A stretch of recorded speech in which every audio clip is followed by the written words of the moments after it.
Hello everyone, ShintoBean here, and this is the first of several Age of Sigmar army showcase videos I'll be doing.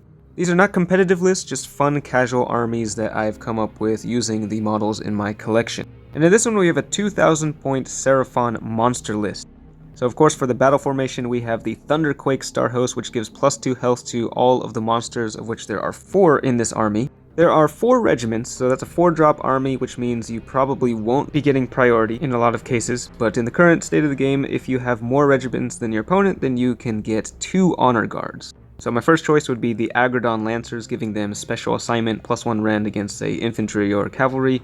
And the second choice for honor guard would actually be the Stegodon, giving it prized beast, so that's +1 to hit in combat and preventing it from bracketing. The Stegodon is one of the weaker monsters, but that would make it slightly less bad.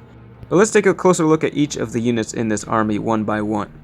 So if you want to go for an early seize the center, my choice for Vanguard are the 2 monsters here, the Troglodon on the left and the Bastillodon on the right. Both of them are very tanky.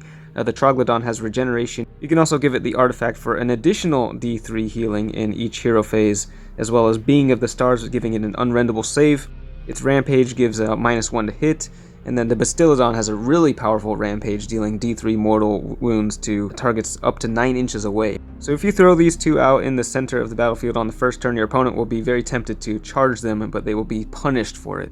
Especially if you're able to follow up with a countercharge from the main hammer of the army, which is the Scar Veteran on Agrodon, leading a reinforced unit of Agrodon Lancers. These guys just do massive damage on the charge, and the longer they stay in combat, the angrier they get. We got the Scar Veteran on Carnosaur, who can be a hero hunter. If you want him to be a little more survivable, you can give him the artifact and heroic ability instead of the Troglodon. And then the Stegodon, very cool model, but I've had very little luck with this one. It seems like a very underpowered monster. It can deal some damage on the charge, but only 6 attacks is not that great. Giving it Prize Beast will make it a little bit better though. The main wizard of the army, of course, is the Slann Star Master. This is a conversion I made from the old Slann Mage Priest from the old world. Gave him a custom chair. And we've got 3 kit-bashed endless spells as well. This is Primal Energy, so we've got the Gnashing Jaws, Burning Head, and Emerald Life Swarm, which the Slann should have no trouble casting. You want to keep him on the back lines close to the Realm Shaper engine so you can continually activate that for some extra mortal damage. And for the spell lore, we're using Lore of Primal Jungles, which has the very useful Light of Chotek spell, which can heal up your monsters. We got the Hunters of Huanchi with Dart Pipes. These guys are just there to deep strike and take their land for an easy battle tactic.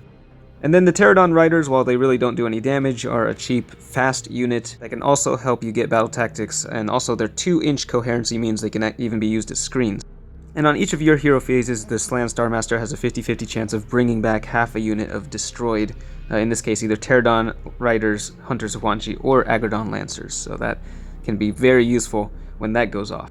So overall, this is a fun army with lots of big, dangerous beasts, which will give your opponent the challenge of choosing which of these threats to target first. If you're a Seraphon player, let me know what you think of this army, and if you've used the Thunderquake Starhost before, let me know how that went for you. But that's it for this one, thanks for watching, and I will see you next time.